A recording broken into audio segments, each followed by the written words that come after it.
Bonjour, ravi de vous retrouver dans Lumière Intérieure. Cette semaine, j'ai la joie d'accueillir un sportif, un ancien footballeur international, l'une des figures emblématiques des Girondins de Bordeaux, un buteur d'exception, champion de France 84-85, entraîneur également. Il l'est toujours pour le PSG, mais aussi pour des équipes nationales en Afrique notamment.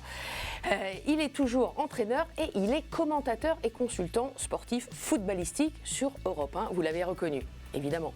Alain Giresse est notre invité. Bonjour Alain Giresse. Bonjour. Ravi de vous accueillir. Merci, avec plaisir. Dans Lumière Intérieure, sur KTO. Oui. J'ai dit que vous étiez donc aujourd'hui consultant football sur Europe 1 avec Jacques Ventroux, Oui. qui est venu nous voir il y a quelques semaines J'ai vu ça. ici même, à votre place. Comment se passe cette saison alors sur Europe 1? À mon niveau, très bien. On suit les actualités du football. Je sais qu'elle est. Et il y en a pas mal. Il y en a pas mal. On va pas. Le dernier match que vous avez vu, donc. Oui, ça allait. Non, ça allait. Ça Les allait. Français ont gagné. Voilà, ça fait que on va passer l'hiver au chaud de ce côté-là. Et puis j'ai toujours mon statut d'entraîneur. Oui, ce que je Et je ne disais. l'ai pas mis de côté. Je n'ai pas fermé complètement les épisodes d'entraîneur. Donc, pourquoi pas encore repartir sur le continent, et vous l'avez évoqué, où j'ai beaucoup évolué, c'est le continent africain, voilà, donc je garde toujours de grands souvenirs. C'est pas toujours simple et facile, mais voilà, c'est très attachant que d'aller entraîner et travailler là-bas, dans ces pays. Vous vous retrouveriez bien où? Il y a un appel à candidature qui est lancé un petit peu. Parce que c'est vrai que vous en avez visité des pays Oui, non, mais là-bas, après c'est Gabon, Sénégal. ouais, Gabon, Sénégal, Tunisie, Mali, oui, voilà. Mais après c'est des opportunités, puis c'est un enchaînement après qui se fait dans les différents pays, et c'est la découverte pour moi, évidemment. D'abord, effectivement, d'aller travailler pour ce qu'on vient me chercher. Je suis un entraîneur, on met l'équipe nationale, et il faut que moi, je dirige cette équipe nationale, donc on fait appel à ma compétence, à mon expertise, et puis à moi de mettre en place tous les moyens pour faire en sorte que ça fonctionne bien. Et donc, voilà, après c'est la découverte. C'est la découverte aussi qui est d'autres vies, d'autres cultures, la façon de fonctionner, voilà, qui est dans ces pays. Parmi les pays que vous avez visités, vous parliez des pays africains, il y a aussi la Géorgie, l'équipe de Géorgie que vous avez également entraînée. Et la Géorgie et le Kosovo. Dernièrement, voilà. Parmi tous ces pays, lesquels étaient les plus simples à entraîner, en tout cas les équipes nationales? Chacun a ses caractéristiques. Alors évidemment, Géorgie et Kosovo, on est quand même en Europe. Donc les conditions de travail, elles sont là, elles existent. Les structures, les fédérations organisées, les fédérations qui prennent en charge toute la logistique. Par contre, en Afrique, il a fallu que je me mette, moi, justement, que je prenne, je me retrouve en intendant, en agence de voyage, etc. Il a fallu tout faire pour mettre en place. Et ça, je l'ai fait volontiers. Et notamment quand j'ai commencé au Gabon, c'est là que j'ai structuré un peu le fonctionnement de l'équipe nationale. J'ai créé, il a fallu jusqu'à aller chercher des équipements, mais ça, j'ai fait pour justement que les joueurs soient dans les meilleures conditions. Après, pour leur demander, évidemment, d'être performants. C'est ce qu'on a réussi à faire. Donc j'ai des beaux résultats, oui. Oui, vis-à-vis du Gabon, c'est la découverte de tout. Donc ça reste quelque chose. C'est votre pays de cœur en Afrique. C'est pour ça que j'y reviens, revoir les amis, revoir un peu cette histoire. Puis alors, l'accueil que j'ai là-bas, dès que je mets le pied à Libreville, voilà, parce qu'ils ont une reconnaissance. Ils ont une reconnaissance de ça à leur façon, c'est bien. Puis après, les autres pays aussi, puisque je ne suis jamais parti à mauvais terme. Non, à mauvais terme, non. Bon, il y a eu on a terminé des contrats, des périodes, on passe à autre chose, mais j'élimine les mauvais moments pour garder tout ce qu'il y a eu de positif et qui reste pour moi le plus attachant. S'il y avait un pays qui vous appelait pour une équipe, lequel vous préféreriez si vous aviez le choix? Je ne vais pas parler de ceux... Non, après, je suis ouvert parce qu'en même temps, découvrir ça, pour moi, alors, tout jeune, je rêvais de géographie. Géographie, les pays, les continents, les espaces. L'Afrique aussi m'attirait aussi. Quand on dit on va en Afrique, alors on s'imagine tout, les grands espaces, les animaux, enfin, Voilà, mais on ne sait pas comment on fonctionne, comment on vit, on y vit là-bas. Mais c'est à découverte. Alors c'est pour ça que je ne fais pas de barrière. Vous voyez, j'étais au Kosovo. Alors ça a été très surprenant parce que c'est un nouveau pays. Au niveau du football, il y a très peu d'années qui sont affiliés à la FIFA. C'est un pays qui... Un tout petit pays. Tout petit pays qui se structure, qui s'organise, parce que c'était une région, et je ne rentrer pas dans les détails, c'était une région qui est devenue un pays. Alors imaginez que tout ce qu'il faut mettre en place, construire pour... Dans les Balkans, oui. Ouais, pour qu'un pays fonctionne. Voilà. Mais j'ai trouvé, voilà, je garde des bons souvenirs, parce que tout le monde voulait mettre en œuvre pour que justement le football, à travers le football, ça fonctionne bien. Et c'est pour ça que je garde des souvenirs de tous ces pays. Vous parliez de l'Afrique qui vous faisait rêver quand vous étiez plus jeune.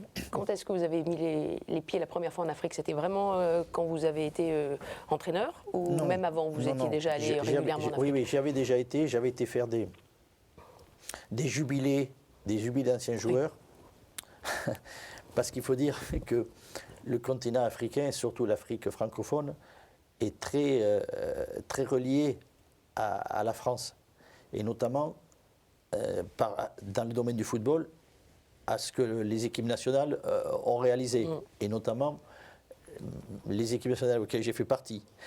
Et donc, si vous voulez, ils connaissent tout. Ils connaissent tout.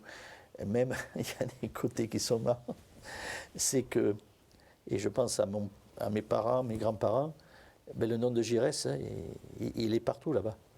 Gigi? Non. Giresse, oui, des Giresse comme prénom, beaucoup de Giresse. D'ailleurs, au Gabon, j'étais pour faire des photos d'identité et j'entends qu'on me dit « Ça y est, Giresse, tes photos ». Alors je me retourne. « Non, coach, c'est pas vous, c'est lui ». Comment j'ai dit « Mais moi, je m'appelle Giresse ». Et lui il me dit « Mais moi aussi ». C'est le prénom. Il me montre Quelle reconnaissance. Carte d'identité. Voilà, il y en a, il y a plein comme ça. Le dernier en date, les parents de Kylian Mbappé ont élevé un garçon qu'on considère comme le demi-frère, mais qui s'appelle Kembo, prénom Giresse. C'est très drôle parce que quand je vois Kylian, je dis mais j'avais rien à voir, parce que le Kembo, c'était un joueur de RDC qui m'appréciait, et son fils, il a donné le prénom de Giresse. Voilà. Donc c'est des à côté comme ça qui font que voilà, il y a des liens qui n'ont rien à voir avec après tout ce qu'il y a à faire. Hein. C'est vrai qu'Alain Giresse, tout le monde vous connaît. Vous avez marqué le football français. C'est vrai, vous êtes une figure emblématique des Girondins de Bordeaux qu'on évoquait dès le départ. Justement, ces Girondins de Bordeaux sont dans une mauvaise passe en ce moment financière. Le tribunal a quand même décidé à laisser un peu de mou sur cette situation financière de redressement judiciaire. Qu'est-ce que vous en pensez maintenant de cette histoire? Est-ce que c'est une chance? Alors, si vous voulez, rapidement, tout d'un coup, les Girondins sont pris entre les mains d'Américains, des investisseurs américains, comme il y en a un peu partout, et on s'aperçoit que tout d'un coup, quand ça ne fonctionne pas, ils abandonnent tout et ils laissent le club quasiment en ruine. Et il y a eu un repreneur, ce repreneur qui est actuellement, mais qui lui n'a pas fait mieux.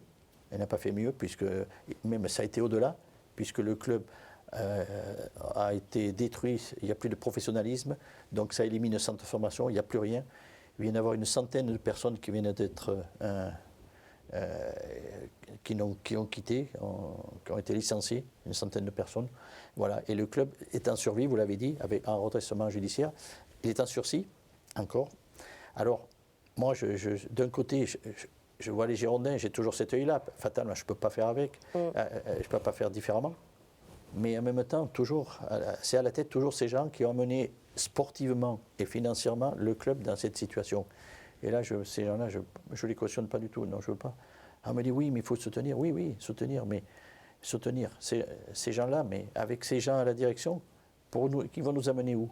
Vu ce qu'ils ont fait, je ne sais pas. Alors, voilà, quelle serait la solution, selon vous? La solution, c'est que cette personne-là quitte mais bon, quittant pas, c'est lui qui est l'actionnaire du club, le principal actionnaire, c'est ça. Parce que quand on assainisse, mais je crois que ça ne prend pas le chemin, donc pour moi, l'avenir est assez flou.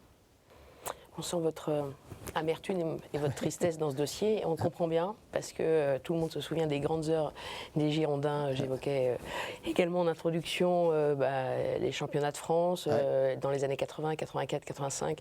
Aussi l'Euro, mais ça c'était en équipe de France que vous avez remporté. Parmi tous ces souvenirs, et il y en a beaucoup, quels sont ceux qui vous ont le plus marqué? Alors, on va parler des souvenirs. Bon, déjà, je veux dire, dans l'absolu, quand on me demande quel est ton plus grand souvenir de la carrière que tu as fait, ben c'est la carrière. Parce que moi, je me remémore quand j'étais gamin. C'est quoi? Passion du foot. Mais toujours. Depuis quel âge, oui, en fait? Mon père était joueur de football. Il y avait des ballons à la maison. Donc, je demandais. Mais je dis, quand j'étais gamin, mais tu. Mon oncle, etc. Mais tu voulais toujours taper dans un ballon, tu voulais faire que ça. Ah bon, je ne me rappelle plus. Mais c'était ça, j'étais attiré par ça, mais comme une passion, quoi. Parce que vous étiez charpentier au début. Ah, j'étais élevé... Non, oui, c'est absolument. ça, hein, oui, tout à fait. Non, mais... Donc quel mon métier... changement? Oui, vous avez raison de dire ça. Moi, j'ai appris le métier de charpentier. J'ai un diplôme pour ça, mais je n'ai pas de diplôme de joueur de football. Sauf que j'ai dévié, je suis parti sur le football. Mon père me disait, si ça ne réussit pas, tu reviendras à la maison, mettre l'habit de charpentier, puis tu seras charpentier. Voilà, mais c'est le football qui m'a attiré. Et c'est pour ça que j'ai dit, c'est cette carrière. Et je rêvais, mais pas avoir comme objectif d'être à tout prix joueur de foot.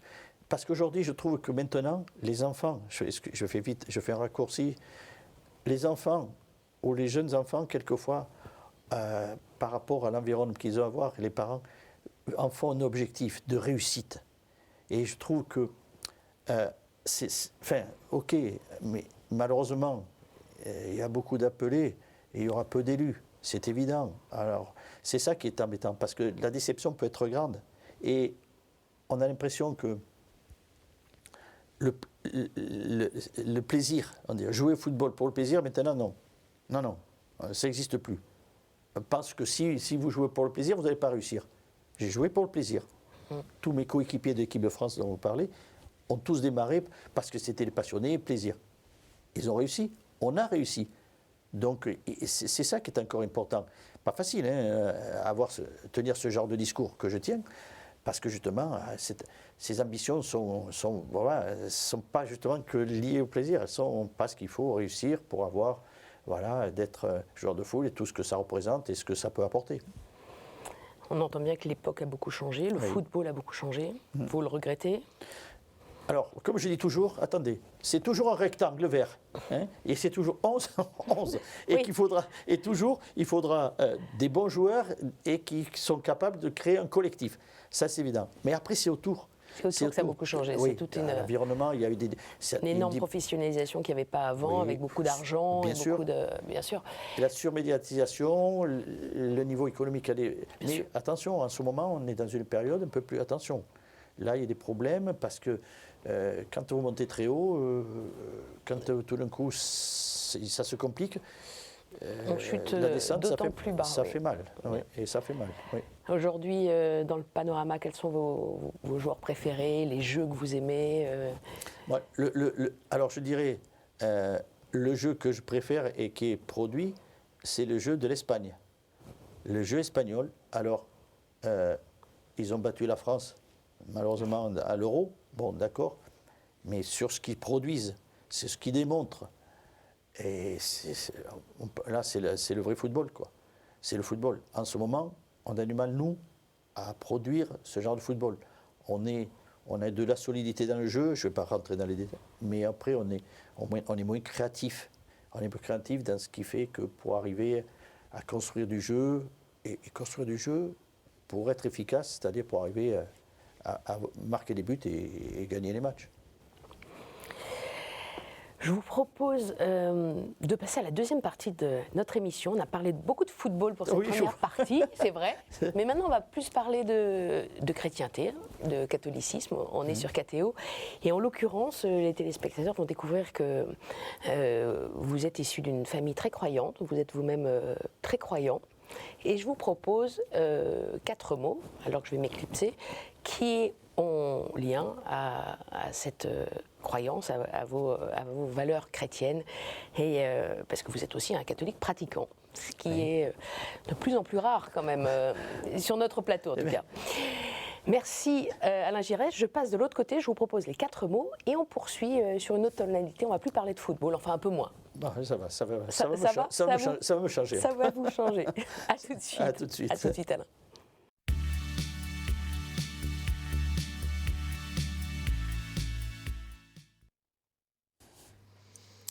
Alain Giresse, je suis de l'autre côté du miroir. Vous disiez tout à l'heure, je vous ai entendu hors antenne, c'est bizarre, c'est bizarre. Oui, j'avoue. Vous avez trouvé ça curieux. Ouais, c'est étonnant, ma foi.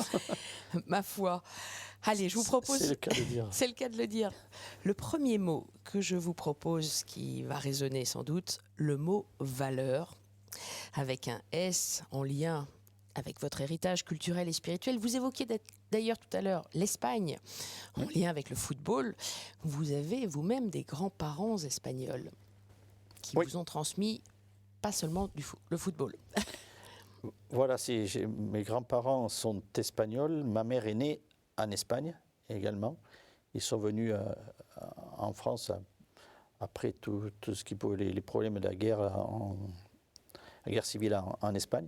Et j'ai vu mes grands-parents qui étaient travaillaient durement dans les différentes exploitations qu'il y avait autour de Bordeaux, et vraiment sans se plaindre, en étant toujours heureux de leur sort. Et pourtant, Dieu sait si c'était pas simple, voilà. Et j'ai beaucoup d'affection évidemment, de l'admiration aussi pour eux. Et voilà. Et j'ai gardé, j'ai toujours ce souvenir d'eux. Et d'ailleurs, quand j'ai fait la Coupe du Monde en Espagne, je l'ai dit aux journalistes espagnols, et le village d'où étaient originaires mes grands-parents, le maire s'est manifesté en me disant que je voulais faire de moi un homme du village. Voilà, j'ai beaucoup apprécié parce que vraiment ça me reliait à mes grands-parents, maternels. Vous parlez espagnol? Un poquito, un tout petit peu. Un petit peu, je me débrouille. Voilà. En Espagne, je ne suis pas perdu pour pouvoir parler espagnol avec. Mais c'est vrai que, un petit peu parce que j'étais à bonne école, parce qu'il mélangeait français, espagnol, un peu de tout. Et quand on est gamin, donc je ramassais les mots comme ça au hasard. Et puis après, bon, j'ai pris connaissance effectivement de cette langue. Les valeurs qu'ils vous ont enseignées, ces grands-parents, des deux côtés d'ailleurs, elles sont en lien avec la foi, qui vous a toujours accompagné. Je crois que vous avez tous les sacrements. Oui. Vous allez tous les jours à la messe, tous les dimanches à la messe. Je crois que vous participez à la vie paroissiale. Tout ça, ce sont des valeurs qui ont été transmises de génération en génération. Oui, alors, sur la foi, bien, effectivement, c'est mon univers familial qui fait que j'ai découvert la foi par le fait que justement mes parents, mes grands-parents paternels, puisque c'est avec eux, je ne vivais pas avec mes grands-parents maternels, je vivais avec mes grands-parents paternels, effectivement, donc à travers la messe du dimanche, où j'ai découvert ce qu'était la foi. Je n'ai pas été enfant de chœur, mais j'étais dans la chorale, tous les sacrements, je les ai réalisés, et puis j'ai grandi avec ça. J'ai grandi avec ça, en découvrant au fur et à mesure qu'on grandit ce qu'est concrètement la foi, l'histoire de cette religion.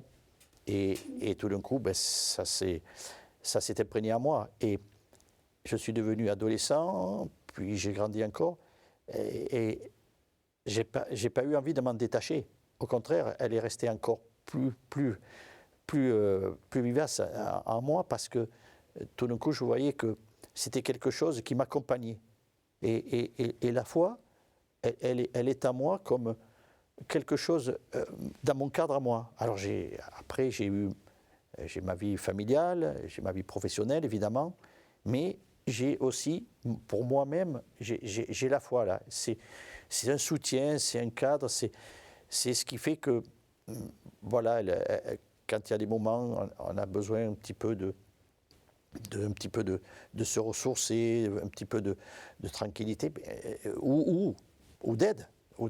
Ben, j'ai ce support-là qui est la foi. Je considère ça comme ça. Je dis aujourd'hui, maintenant, si cette foi disparaissait, non pas de mon propre chef, puisque ça, c'est pas possible, mais je ne sais pas, je ne peux pas. Elle peut pas.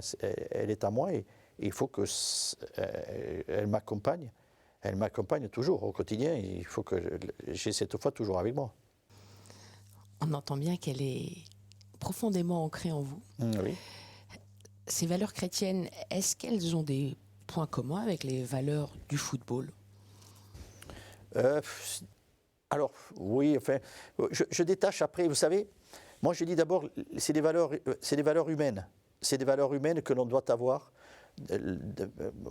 par rapport justement à notre vie au quotidien dans son ensemble, et parce que de vivre les uns avec les autres, et surtout d'avoir un comportement vis-à-vis de toutes les personnes qui nous entourent, et voilà, de bienveillance, d'attention. Je dirais que rendre heureux, en tout cas d'essayer de rendre heureux les gens on ne peut pas comme ça faire des démarches, mais quand des situations sont là pour pouvoir le faire, oui, je le fais volontiers.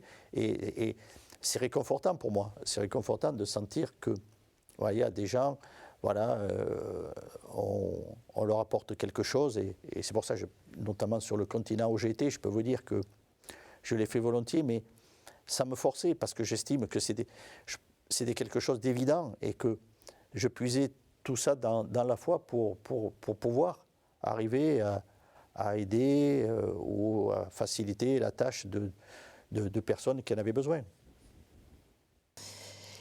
Ça continue aussi via la Gires Cup UNICEF, Oui. N'est-ce pas ? On peut considérer, oui, on peut considérer, là on revient un peu sur le football, c'est-à-dire il y a des tournois, et moi c'est vrai. Il y a des tournois, bien sûr, tous les clubs font des tournois. Moi, j'ai accepté que ça s'appelle Gires Cup UNICEF parce que justement, c'était en association avec l'UNICEF. Et qu'est-ce que l'UNICEF, c'est quoi ? C'est de s'occuper des jeunes dans le monde entier, de leur bien-être, les loisirs, l'accès loisirs au sport, mais à travers le football.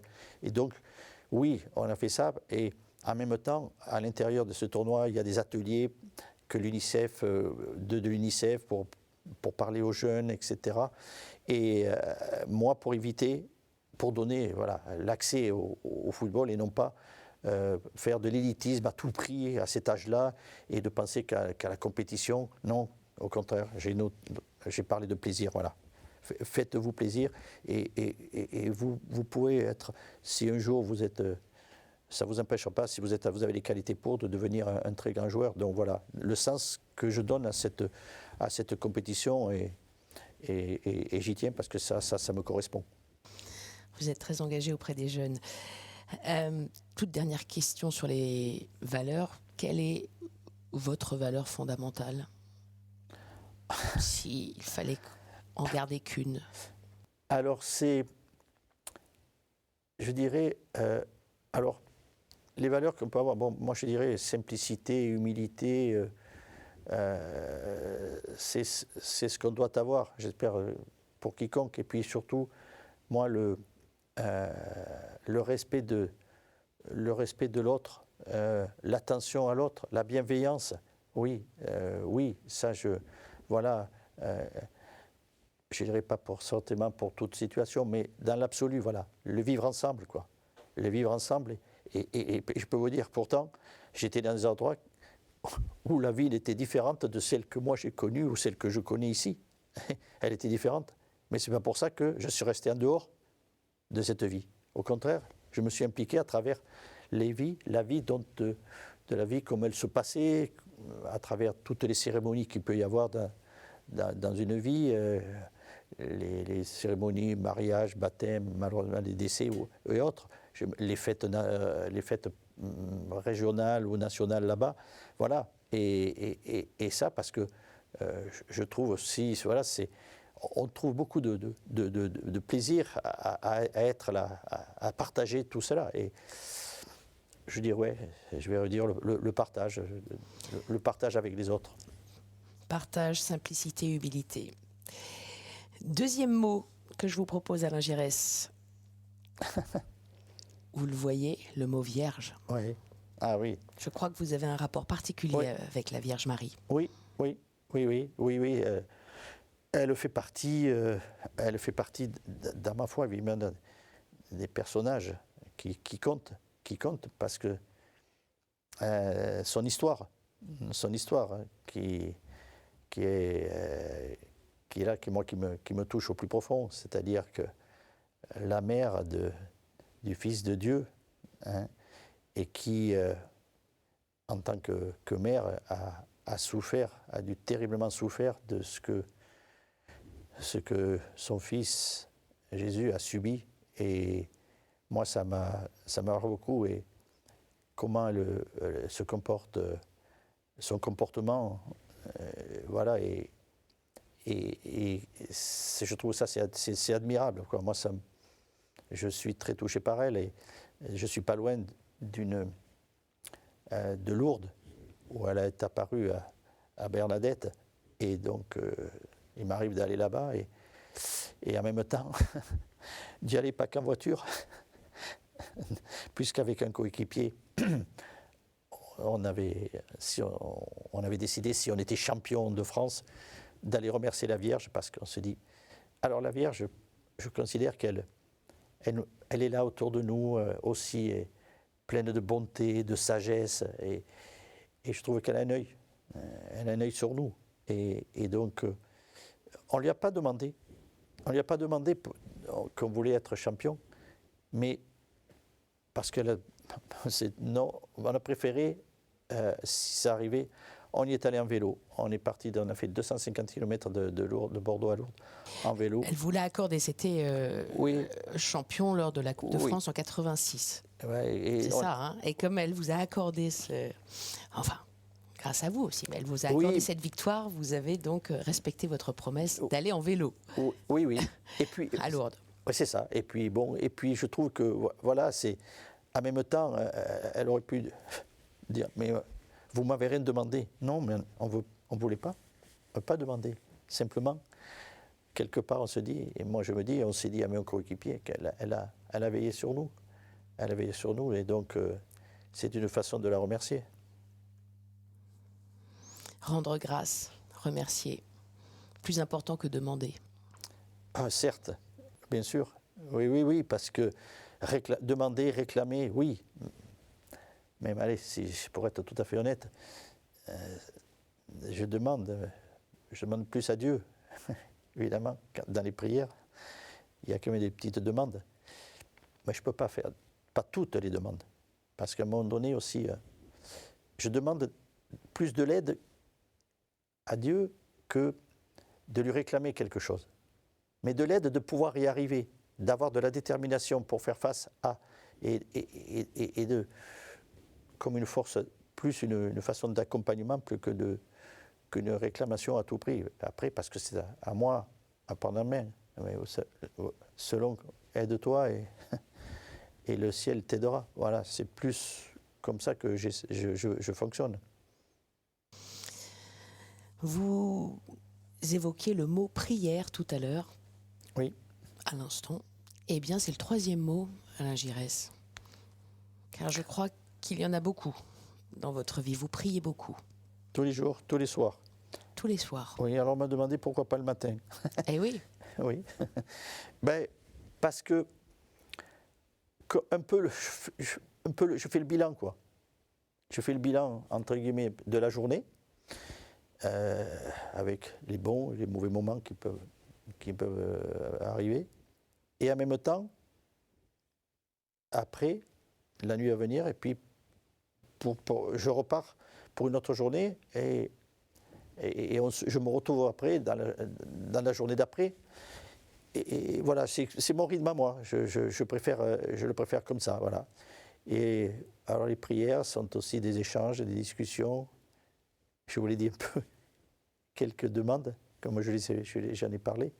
Mais oui, ça. Et puis, alors ça, c'est au domicile. Après, il y a les prières quand on va à l'église, en dehors des messes, quand il y a, voilà, aller dans l'église, là, quand il n'y a pas beaucoup de monde, pouvoir faire des prières ou parler. Et je m'adresse modestement, je m'adresse à Dieu et à toute l'histoire à travers la Sainte Vierge, a dit, mais aussi Jésus également. Voilà, c'est quelque chose qui fait partie, là aussi, je dis, à travers ma foi, les prières font partie, voilà, de ce que j'ai besoin de faire, de réaliser. Dans ce rituel du soir, vous récitez effectivement la prière du Notre Père? Ça m'arrive, oui.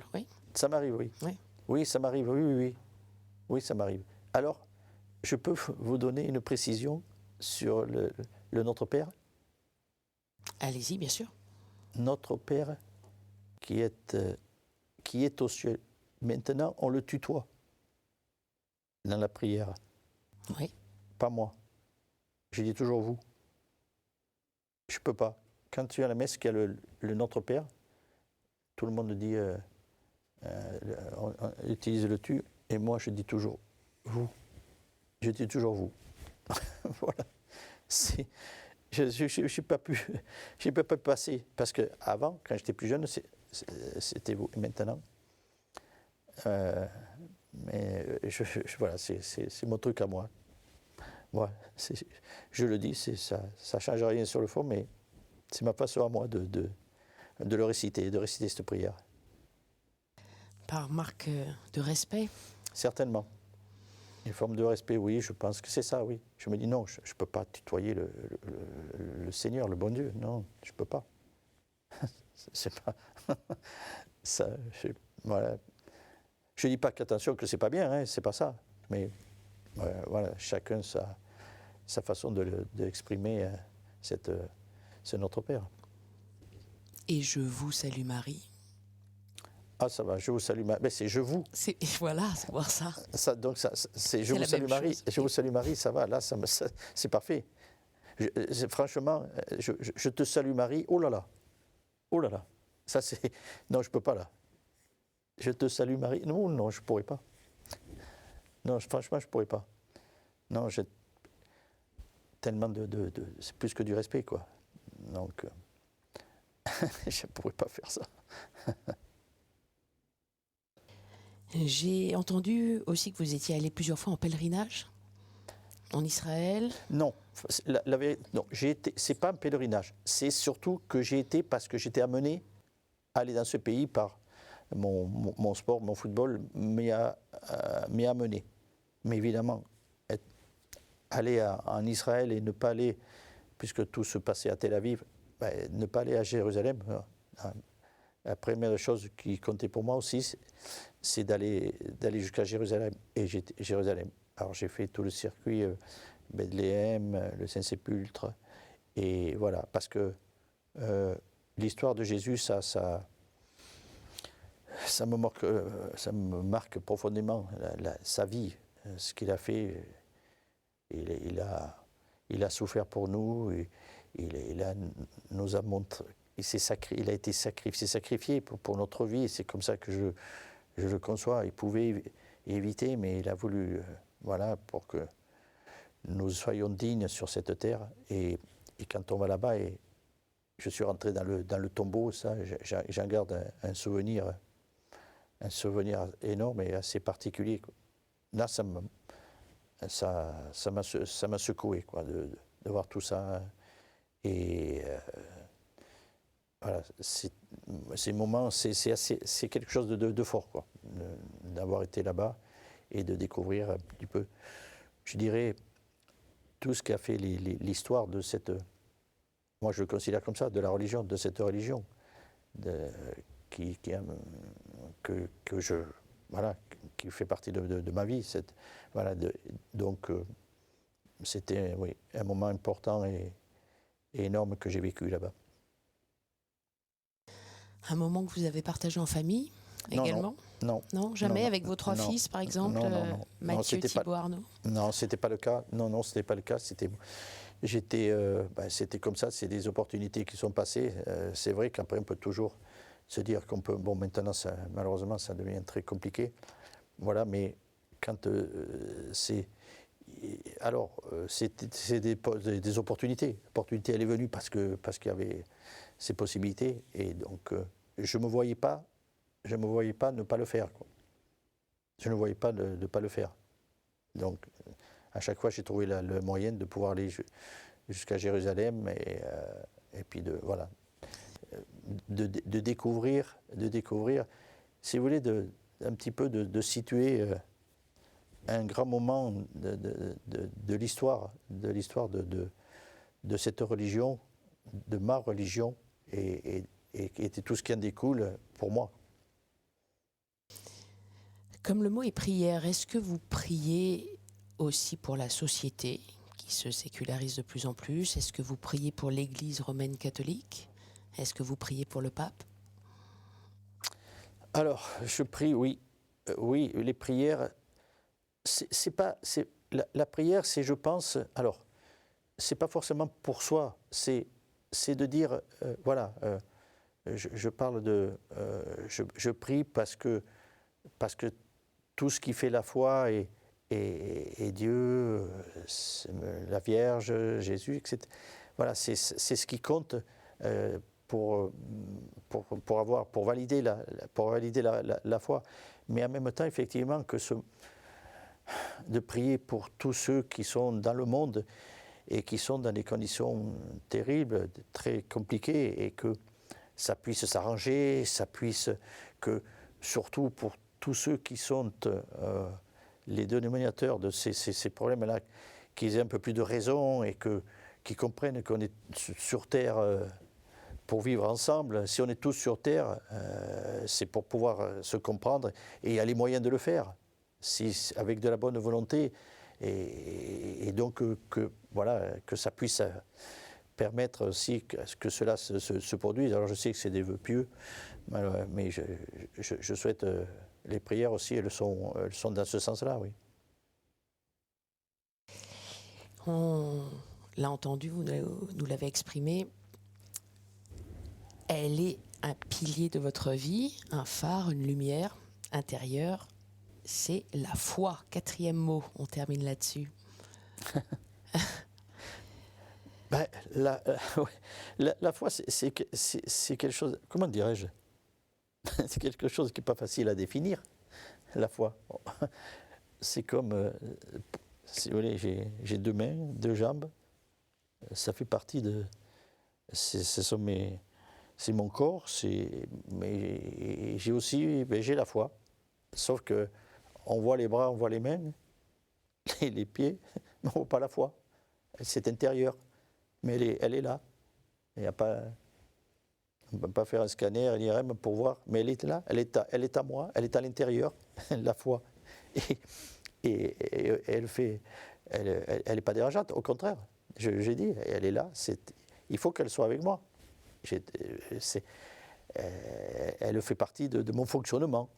Elle me fait fonctionner. Donc c'est pour ça que c'est comme ça que je la traduis. Et voilà. Et puis ça dérange personne.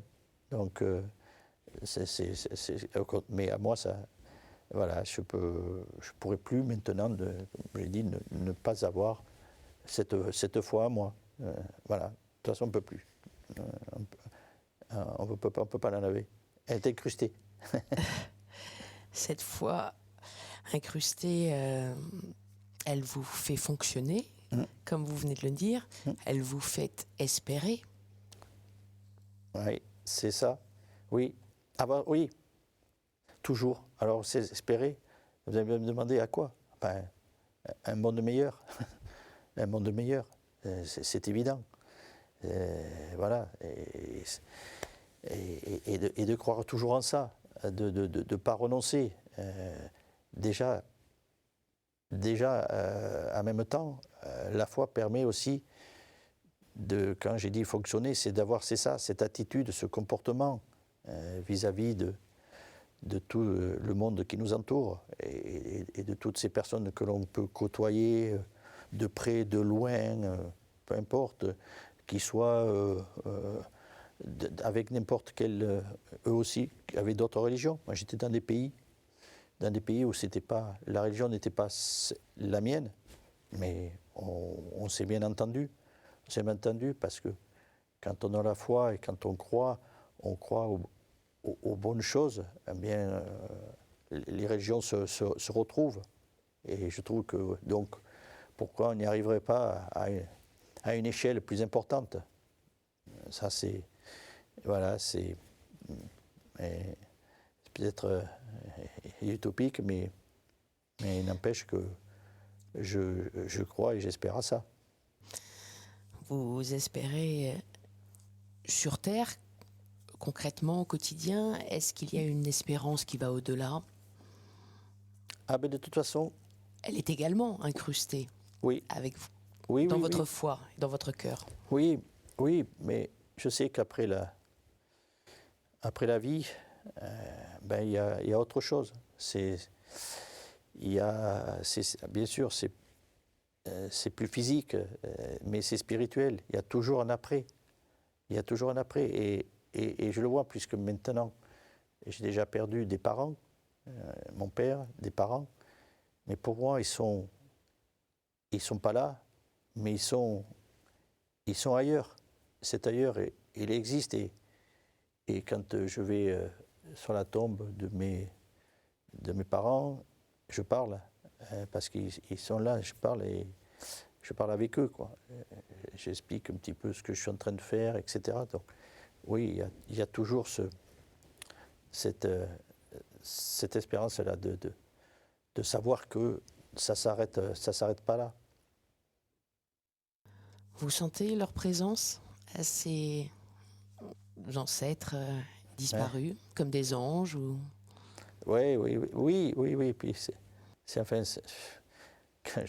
c'est très drôle, enfin drôle, je ne sais pas si c'est le terme, mais quand je parle à mon père, je lui raconte un petit peu ce que je fais, les petits-enfants, ceux qui seraient ses arrière-petits-enfants, voilà, tout ça, voilà. Et il faut, parce que je crois qu'il y a cet après-là qui est là, et donc s'il est là, c'est que je peux continuer à échanger avec mes parents. Vous échangez aussi avec des religieux. Ah. J'ai entendu. Oui. Sœur Catherine, Oui. Père Gérard. Ah oui. Oui. La foi, la présence de la foi est très active. Non, mais alors, d'abord, ça a commencé par Sœur Catherine. Sœur Catherine, ben, j'ai appris que c'était, quand j'étais joueur, elle faisait, à chaque fois qu'il y avait un match, elle faisait prière, et puis elle avait, vis-à-vis de moi, une attention toute particulière. Ah, mais j'ai dit, mais et il a fallu que j'ai dit, je vais faire connaissance quand même avec Sœur Catherine, là, et je vais aller la remercier de toute l'attention qu'elle a pour moi. Et donc je l'ai rencontrée, et effectivement, elle était dans un établissement, je ne pense pas que c'était un monastère, mais c'était un établissement où il y avait beaucoup de sœurs qui étaient là. Notamment, elle faisait de la confiture, notamment, elle me donnait des pots de confiture. Elle m'a donné aussi des médailles, et puis bien sûr, elle m'a donné une Bible, une petite Bible que j'ai toujours sur ma table de chevet. Et puis j'aimais bien, oui, parce que c'est des personnages admirables, d'une sagesse, d'un bon sens, qui fait du bien, quoi, qui fait du bien. Alors nous, on arrive d'un monde qui bouscule un petit peu à droite à gauche, et puis là, tout d'un coup, on voit des gens qui apaisent. Voilà, et c'est pareil pour le Père Gérard. Le Père Gérard, alors que j'ai connu quand il n'était pas le prêtre de mon village. C'est là où je suis maintenant, dans la banlieue de Toulouse, et je l'ai découvert, il était prêtre de la commune où j'habitais. Et puis en allant à la messe, j'ai découvert, on s'est rencontrés, j'allais j'allais au presbytère, passer des moments avec lui. Il vivait avec sa mère, etc. Voilà. Et j'ai trouvé c'était pareil, ça faisait un bien énorme. Et il a d'ailleurs il a changé de commune. Ben, le dimanche, je change aussi de commune, je le suis pour aller à la messe. Voilà, et alors, c'est quelqu'un qui... là aussi, c'est pareil. Quand je suis dans l'église, donc une fois qu'il a terminé, il dit, puis je voudrais saluer. Et moi, je ne sais pas où me mettre. Il me présente aux paroissiens qui sont là, de façon très sympathique, voilà. Mais ça fait du bien, les échanges avec ces personnes-là, oui. J'apprécie toujours avec Père Gérard et j'ai beaucoup apprécié avec Sœur Catherine. Des religieux qui vous soutiennent et vous ont soutenu dans votre foi dont on parle. Ah oui, oui, bien sûr. Mais, et puis, et notamment, les deux, je trouvais, les échanges, ça se faisait tout seul. C'était limpide, c'était fluide. Il n'y avait pas forcé. Il y avait une compréhension mutuelle et surtout de ma part, de la façon dont eux, on parlait de la foi, on parlait et de la ramener au monde dans lequel on vit. Voilà, comment toujours on peut conserver cette foi dans ce monde-là. Et pour moi, c'était plus qu'instructif de les écouter. Ils vous ont aidé. Oui, non, mais... de conserver la foi, mais on sent qu'elle est vraiment ancrée en vous, oui. comme vous le disiez. Mais vous savez, à travers les échanges qu'on a, je ne m'étais jamais posé la question. Et quand on m'a proposé de venir, etc., pourquoi ? Parce que je faisais tellement naturellement, et puis je vois que parler de ça, mais je m'aperçois comment elle est ancrée, parce que jamais, j'ai jamais, moi, un petit peu avec les religieux, un petit peu, mais là, de l'évoquer un peu publiquement, je prends conscience de ça, mais sans que ça me dérange pas. Au contraire, j'ai dit, ah ben oui, je ressens ça. L'expliquer démontre un petit peu comment moi je me rends compte, comment je la vis.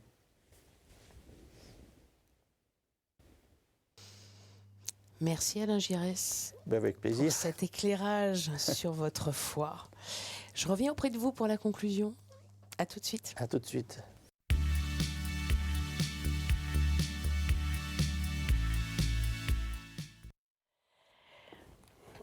Alain Giresse, je suis de nouveau en face de vous. Alors, comment est-ce que vous avez vécu cette expérience de lumière intérieure ? Très intéressant, très intéressant. Évoquer, on parlait un petit peu à la fin, là, publiquement, sa foi. C'est quelque chose qui ne me serait jamais venu à l'esprit, quoi. Je dis, mais je ne sais pas, quelqu'un, dans le cadre de l'émission, oui, c'est le but, mais je ne sais pas, moi, avec un ami ou comme ça, oui, tu as la foi, oui, mais ça s'arrêtait là. Sur les terrains de foot, ça se passait comment ? Est-ce que c'était facile d'être un footballeur chrétien, catholique, pratiquant comme vous Oui, sans problème. Oui. Sans problème. Parce que si une vous fois voulez... que vous partagiez, enfin, dont vous parliez avec ouvertement.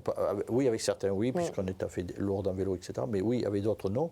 Mais pas du tout. Non. Et puis, vous n'avez jamais porté de croix ou de... Non. Pas de... Il y avait juste la Bible de Sœur Catherine qui vous accompagnait. Moi, je suis contre le démonstratif. Je suis contre le démonstratif. Je vais vous dire pourquoi. Parce que je pense que on peut pas. La foi, ça se. Enfin, c'est pas. Il y en a qui sont démonstratifs dans la foi, mais pas dans la réalité. Et il vaut mieux être vrai. La foi, c'est aussi. C'est pas comme ça. C'est pas une vitrine. C'est le contenu qui est le plus important. Et moi, je préfère être dans le contenu que dans le paraître. Ouais, c'est ça. Donc, je veux pas. J'espère que tous les gens qui vont à l'église, ils viennent pas chercher une bonne conscience, mais que derrière, quand on sort, enfin, au quotidien, quoi. Au quotidien, ça, comment dire, ça se traduit pas physiquement que quelqu'un a la foi. Ça se traduit pas. Ni dans ce qu'il fait, mais ça doit être une évidence pour lui-même, quoi. Se dire oui, c'est normal ce que je fais, mais c'est la foi. Une éthique de vie qui va en lien avec la foi. D'ailleurs, parmi les 4 mots que je vous ai proposés, le premier était valeur. Est-ce que c'est le mot qui résonne le plus ou il y en a d'autres? Parce qu'il y a eu foi, évidemment. Oui, foi, prière aussi, bien sûr. Prière. Oui. Puis la valeur, c'est à part aussi, bien sûr, je l'ai dit. Mais oui, mes valeurs, c'est ça aussi. Mais la vraie valeur, je veux dire, c'est pas la valeur comme ça, postiche. Non. Il faut être vrai. On peut pas jouer avec ça. Être vrai. Oui. Être soi-même, en lien. Moi, je suis. Être dans le vivre ensemble, dont vous avez beaucoup parlé. Aimer les autres. Quelquefois, je suis dans tout. Si on fait quelque chose, on ne peut pas le faire à moitié. C'est pour le réussir. Quand on a la foi, on la vit entièrement. Sans détour. Sans détour. Absolument. Joliment dit.